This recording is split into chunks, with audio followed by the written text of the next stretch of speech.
বৌমা শাশুড়ির এই ঝগড়ার প্রধান কারণ হচ্ছে জেনারেশন গ্যাপ, ঠিক কিনা?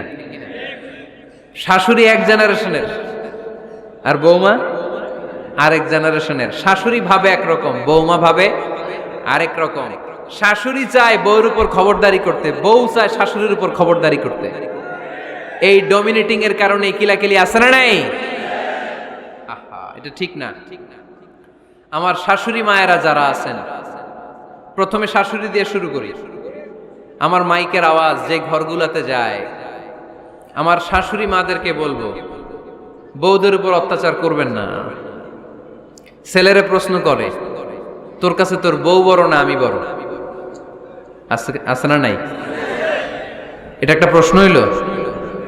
তোর বউ বড় না আমি বড়? দুইজনেই বড়। তো এক ছেলে সুন্দর উত্তর দিছে, আমার কাছে ভালো লাগছে উত্তরটা শুনে। এক মা প্রশ্ন করছে, তোর এতদিন আমি লালন পালন করে বড় করলাম, জীবন যৌবন তোর জন্য শেষ করলাম, আজকে বউ পাইয়া বউ তোর আপন হয়ে গেল? এবার ছেলে উত্তর দিছে, মা, আমার মুখ থেকে মা ডাক শোনার জন্য তুমি কি কষ্টটাই না করছো জীবনে। 10 মাস আমারে পেটে ধারণ করলা, খাইতে পারো নাই, বমি করছো, খালি ওষুধ খাইছো, তোমার পেট কেটে আমারে বের করা হয়েছে, 2 বছর আমারে দুধ খাওয়াইছো, পেশাব পায়খানা পরিষ্কার করেছো। বয়স যখন 3-4 তখন তোমার আমি মা ডাকছি, এই মা ডাকটা শোনার জন্য তুমি এত কষ্ট করছো। আর আরেকবারের মাইয়া এই ঘরে আইসাই তোমার মা ডাকা শুরু করছে। যেই মেয়েটা তোমারে মা ডাকে সে আমার আপন হবে না কেন মা? ঠিক কিনা? এই মা ডাক শোনার জন্য তুমি এত কষ্ট করলা, আমার লালন পালন করলা, 10 মাস পেটে ধরলা, পেশাব পায়খানা পরিষ্কার করলা, এরপরে মা ডাক শুনতে পারছো। আর আরেকবারের মেয়ে জানা নাই চিনা নাই এসেই তোমার ডাকা শুরু করছে মা। তো যে আমার মারে মা ডাকে তার স্থান তো আমার কলিজায়, ঠিক কিনা? শাশুড়ি আম্মারা যারা আছেন, প্লিজ বৌমাদেরকে কষ্ট দিয়েন না। অনেক শাশুড়ি আছে পান থেকে চুন খসলে রেগে যায়, পদে পদে স্ত্রীর ভুল ধরে, বউয়ের ভুল ধরে, আছে না নাই? এটা করবেন না। সে তো নতুন, আপনার অনেক এক্সপিরিয়েন্স হতে তার সময় লাগবে, তাকে সময় দিন, তাকে ভালোবাসুন, ঠিক কিনা? না বুঝে সামান্যতে বৌমারে বদদোয়া দেয়, এরকম আছে না নাই? কিন্তু বুঝতে চায় না, বৌমারে যদি বদদোয়া দেয় তাহলে তার নিজ ছেলের পরিবারের ক্ষতি, পেটে ধরা যে ছেলে, ছেলের পরিবারের কিন্তু ক্ষতি, তার আপন নাতি নাতনিদেরই ক্ষতি। আওয়াজ করে বলেন ঠিক কিনা? বৌমাকে বদদোয়া দিয়েন না। বৌমাকে নিজের মেয়ের মতো দেখবেন। সমাধান আমি দিচ্ছি। কেমন দেখতে হবে? নিজের মেয়ের মতো। নিজের মেয়ে সকালে ঘুম থেকে ওঠে 11টা, ওইটা সমস্যা নাই। বৌমা কেন উঠলো না, ওইখানেই ঝামেলা, আছে না নাই? মেহেরবানি করে আপনার বৌমাকে আপনার নিজের মেয়ের মতো দেখেন। নিজের মেয়েরে যেমনি আদর করেন তাকেও অমনি আদর করেন। আপনার বৌমারে যদি আপনি কষ্ট দেন, মনে রাখবেন আপনার নিজের মেয়েটাও আরেকবারের বউ হয়ে কয়েকদিন পরে যাবে। আপনি যা যা করবেন আপনার মেয়েকেও তারা ওই রকম কষ্ট দিয়ে বাড়িতে ফিরিয়ে দিবে। চিল্লায় বলেন ঠিক কিনা? খবরদার, টিট ফর ট্যাট। ইট্টি মারলে পাটকেলটি খেতে হয়। এজন্য শাশুড়ি আম্মা জানারা যারা আছেন, বৌমার সাথে খারাপ আচরণ করবেন না মেহেরবানি করে। তাকে আপনি কষ্ট দিলে আপনার নিজের মেয়েটাও আরেক বাড়ির বৌমা হবে, সেও ওই বাড়িতে এই কষ্টগুলো ভোগ করবে। এগুলো যখন আপনি শুনবেন তখন আপনার চোখ দিয়ে পানি পড়বে কি পড়বে না? পড়বে। এবার আসেন বৌমার কথা বলি। বৌমা যারা আছেন মেহেরবানি করে, বৌমা যারা আছেন মেহেরবানি করে আপনার শাশুড়ি আম্মাকে নিজের মায়ের জায়গায় রাখবেন। আপনার বাড়ি ছেড়ে নতুন বাড়িতে আসছেন, তো এটাই তো আপনার বাড়ি। আপনার মা রেখে দিয়ে নতুন মা পাইছেন, এটাই তো আপনার মা। তো ওনাকে মায়ের জায়গায় বসাতে আপনার সমস্যাটা কোথায়? বৌমারা খেয়াল রাখবেন, আপনি আপনার শাশুড়ির সাথে যে আচরণটা করতেছেন, আপনার শেষ বয়সে আপনার ছেলের বিয়ে দেওয়ার পরে যে বৌমাটা আসবে ওই আচরণই আপনাকে ফিরিয়ে দিবে। The nature has its own return. প্রকৃতির একটা মাইর আছে, এটা শেষ মাইর, এটা শেষ খেলা। প্রকৃতির খেলা বড় খেলা। আপনি আপনার শাশুড়ির সাথে যে আচরণ করবেন, আপনার শেষ বয়সে আপনি একদিন শাশুড়ি হবেন, এটা মাথায় রাখবেন। ওই আচরণই আপনি ফিরে পাবেন। আওয়াজ করে বলতে হবে ঠিক কিনা? এজন্য 9 নাম্বার পয়েন্টস হচ্ছে মিউচুয়াল রেসপেক্ট। সবাই যেন সবাইকে ভালোবাসি। দোষ ছাড়া মানুষ নাই। সবার দোষ আছে, আমরা যেন একে অন্যের দোষ না খুঁজি। বৌমারা, আপনাদের কেন যদি আমার মাইকের আওয়াজ যায়, অল্প কিছু টেকনিক অবলম্বন করলে আপনি আপনার শাশুড়ির মন জয় করতে পারবেন। শাশুড়িরা আসলে বেশি কিছু চায় না, আগের জামানার মানুষ তো, এদেরকে ওইভাবে হাত করতে হবে। মাঝে মাঝে একটু শাশুড়ির মাথায় তেল দিয়ে দেন, চুলে তেল দিয়ে দিবেন আর কি, মাঝে মাঝে চুল আশ্রয় দিবেন, এগুলো কিন্তু খুব পছন্দ করে শাশুড়িরা। ওনার প্রেশারটা একটু মেপে দিবেন, ডায়াবেটিক্সের ওষুধটা খাইলো কিনা সময় মতো খোঁজ নিবেন, কি পছন্দ করে খেতে একটু রান্না করে দিবেন। যেই বক্তার ওয়াজ শুনতে পছন্দ করে ওই বক্তার ওয়াজগুলো ডাউনলোড করে শাশুড়ি আম্মাকে দিবেন, ইসলামী বই দিবেন। দেখবেন বয়স্ক নারীরা মাহফিল যেতে খুব পছন্দ করে, ওয়াজ শুনতে খুব পছন্দ করে, নবীদের কাহিনীগুলো শুনতে পছন্দ করে। বসায় বসায় একটু কাহিনীগুলো শোনাবেন। বাইরে বেরোলে জিজ্ঞেস করেন, আম্মা আপনার কিছু লাগবে কিনা। আর একটা টিপস আছে, চুল যখন আশ্রাবেন আর শাশুড়ির মাথায় যখন তেল দিয়ে দিবেন, তখন অতীতের কথা জিজ্ঞেস করেন, দেখবেন অতীতের স্মৃতিতে হারিয়ে গিয়েছে আপনার শাশুড়ি।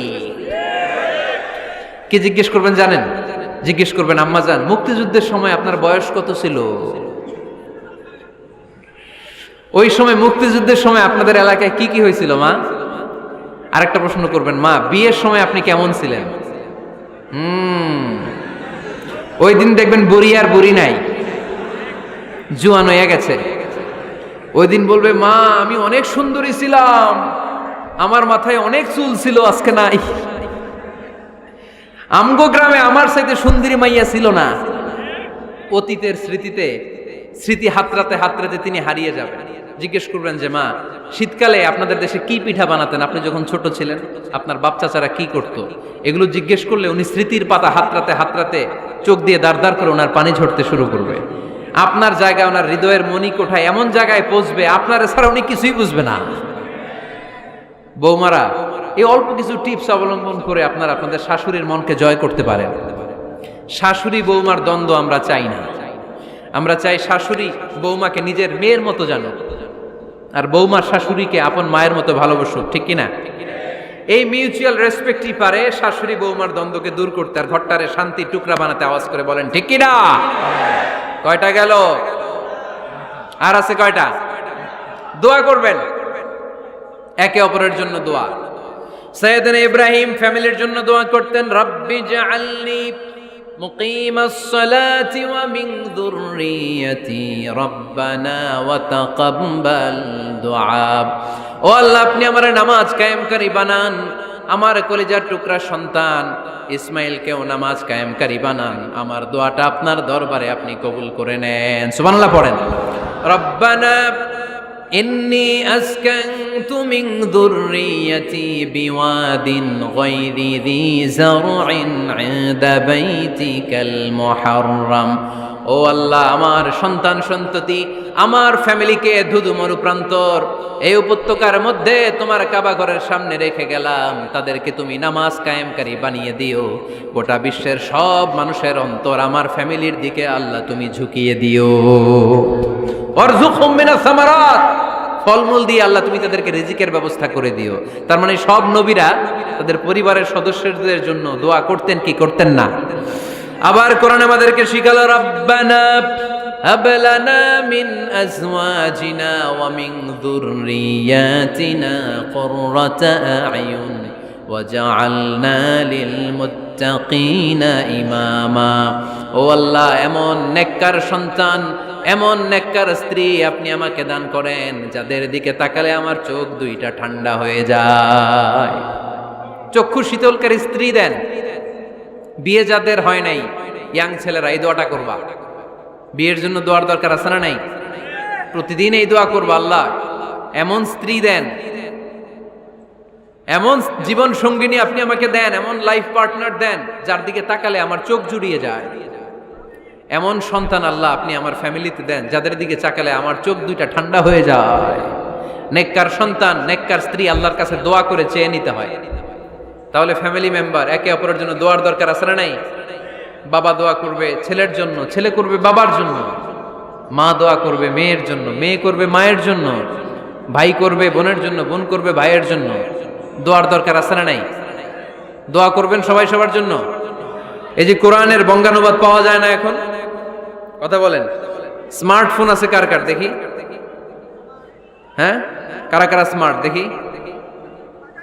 হাজার হাজার স্মার্ট, মাশাআল্লাহ। এই স্মার্টফোনের ভেতরে আল কোরআন নামে বাংলায় কোরআনের একটা অ্যাপস পাওয়া যায়। কথা বলেন, পাওয়া যায় কি যায় না? আজকে থেকে এই অ্যাপসটা ডাউনলোড করে প্রতিদিন 1 আয়াত 2 আয়াত 3 আয়াত করে পড়া শুরু করে দেন। বাঁচতে হলে পড়তে হবে, বাঁচতে হলে জানতে হবে, ঠিক কি না? এই স্লোগান আমাদেরকে শিখায়। এই স্লোগান তো আল্লাহ, এই স্লোগান দিয়েই তো আল্লাহ কোরআন শুরু করছে, ইকরা বিসমি রাব্বিকাল্লাযী খালাক। বাঁচতে হলে জানতে হবে, বাঁচতে হলে পড়তে হবে, পড়ার কোনো বিকল্প নাই। আওয়াজ করে বলেন ঠিক কি না? সুজানগরের রায়েরা, মোবাইলের অ্যাপসের ভিতরে আমরা কোরআন রাখতে রাজি আছি তো সবাই? হাদিসের অ্যাপস ডাউনলোড করতে রাজি আছি তো? বাস রাজি আছি, ডাউনলোড করে রাইখা দেবো, আর কেউ পড়বো না নাকি? হ্যাঁ, প্রতিদিন একটা আয়াত হলেও যেন আমরা পড়ি। আল্লাহ যা বলা দরকার সব বলে দিয়ে গেছে, নতুন করে আর কিছু বলবে না। আমরা যেন পড়াশোনা করি, আমরা যেন একটা পাঠাগার বানাই। আবারও কখনো আসার সুযোগ হইলে আমি জিজ্ঞেস করবো, যদি আমার মনে থাকে যে আপনাদের পাঠাগার আছে কার কার ঘরে, সেদিন সবার হাত তুলতে হবে। এমনি পারা যাবে তো? আল্লাহ তুমি তৌফিক দাও।